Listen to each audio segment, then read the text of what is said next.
What up is Marcus with Dynasty Football Dads, where we do daily Dynasty football. We are doing the big sells today.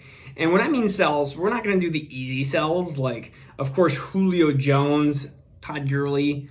Like, those would be the easy sells. David Johnson, T.Y. Hilton. Let's be honest. Those are older players that, of course, are getting closer and closer to the end of the cliff. And we all know that. But what are some players that are younger that you would sell? What are some of the players that are maybe even in the prime of their career or potentially free agents that you need to sell now, especially before trades happen, before like free agents get signed, before the NFL draft happens, because they could draft somebody in that position and just tear apart their value? These are the 5 players that right now I am looking at trading if I have them. My number one player, and no one's going to draft a wide receiver to this team, at least I don't think so. That wouldn't make sense. We got a lot of other issues. It's my own Viking. It's Adam Thielen. As you can see, I have a Diggs jersey here. He got traded last year. I don't see Adam Thielen getting traded at all, but he's turning 31 in August. And we start getting over the cliff there. And I did a bunch of different fantasy pros type of different research through there about wide receivers that are 31 plus. Well, let's see. 14.5% are wide receiver ones when they hit past 30. And that's an issue, of course, because, I mean, a lot of players, you hear the running back cliff hit 30 and then they start going downhill. Well, that's what wide receivers do too. Adam Thielen might still have really good value. He was wide receiver 6. And when you go to somebody and say, hey, I have wide receiver 6 of last year. You know Justin Jefferson. He had 1,400 yards and 7 touchdowns. Why not the guy that had more touchdowns and is a really good integral part of Kirk Cousins' offense in the Minnesota Vikings? Why not trade Thielen away? Maybe get Thielen, add a second, add something, and try to get a DJ Moore. Or add Thielen in the first, try to get AJ Brown. Something like that. It is now. Now is the time to sell Adam Thielen. And there's just a fact. I like to kind of look at this. So there's been 2 of 86 wide receivers in the last 11 years to finish top 5 after turning 32. So you know the limitations. He's not going to be a top 5 wide receiver. And you have to know the lack of the upside. I don't see Adam Thielen finishing as a top 10 receiver. I don't see him finishing as a top 15 wide receiver. So if he's going to drop down into the wide receiver 18, 20, 22, 25, it's time to sell him. And just watching every single game, because I'm being a Vikings fan, and then watching him again probably, it's time to sell on Adam Thielen. He's somebody that is getting to that point where you don't want him to be the T.Y. Hilton where he just starts losing all this value, and then you sold too late. All right, my number 2 person to sell, and he's 24 years old. It's pretty controversial, but it's Juju SmithSchuster. I've had problems with Juju SmithSchuster. He's been probably the number 1 person that I've been right about, then wrong about, and then right about again, I guess. Juju SmithSchuster, I did not like him coming out of USC. There was a lot of issues that I thought that he didn't show a lack of burst, explosiveness, yards after catch. Sometimes he had issues with catching the ball. Some of his route running wasn't great. And then he comes out with Antonio Brown and just lights the world on fire. He's wide receiver 8. I was like, well, I screwed up. Well, the last 2 years, though, he was wide receiver 62. I understand the situation, but he was wide receiver 3 of his own team. So there's still that. He was still worse than James Washington. Yes, James Washington still was at Pittsburgh at that time. Not Claypool. We forgot about James Washington. And he was behind Deontay Johnson. Then, in 2020, he was wide receiver 17.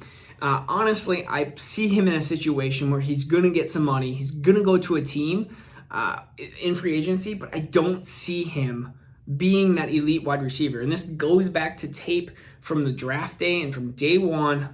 I just am lower on him. He could find a situation where, he could fit in a perfect landing. Let's say he goes to Green Bay. And if it's Davante Adams and Juju, you know what? I'm going to eat some words and eat some crow here.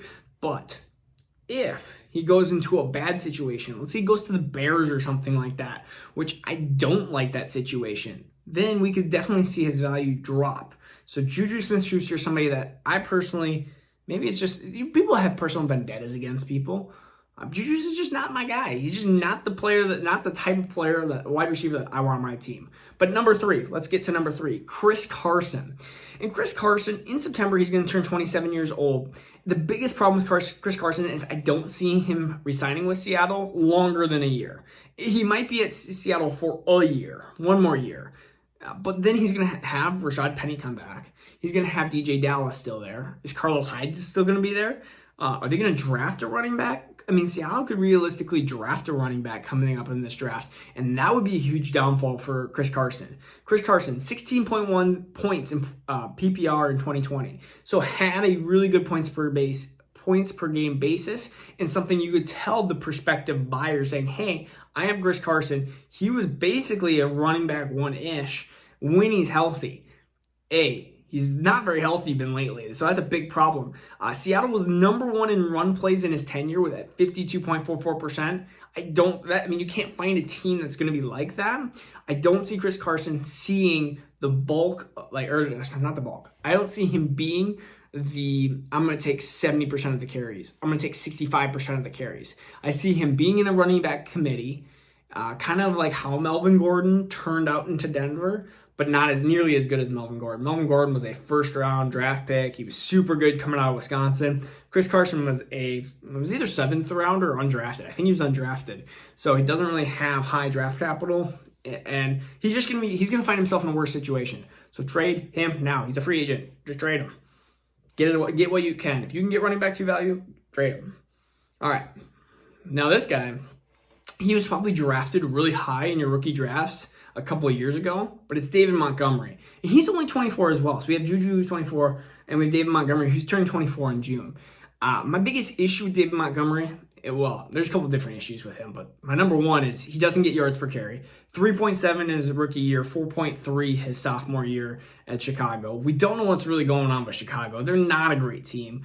He had a cakewalk schedule at the end. Cakewalk, like Detroit, Green Bay, Minnesota, like just cakewalk. And he was PPR running back 6 on the season. 6. And so the biggest question is, why are you trying to sell him? What if he goes down to RB10? He had 438 yards and 2 touchdowns on the receiving game. That I don't think is going to happen with Cohen coming back. I doubt it. So if you can trade David Montgomery for a rookie like CEH, even like Cam Akers, any Dobbins, any rookie that was even last year, those top 5, Antonio Gibson, James Robinson. I talked about James Washington too much. James Robinson. All those running backs, I'd rather have than David Montgomery.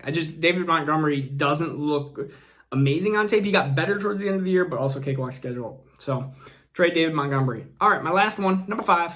Robert Tonyan, and there's a lot of reasons for Robert Tonyan. I understand he finished tight end 3. He's 26 years old, prime of his career. You're thinking, why are you trading him? He's Rodgers' guy. Well, he caught 52 of his 59 targets. That is an incredible rate. I think we talked in a different video about TJ Hawkinson catching 67 of his 101.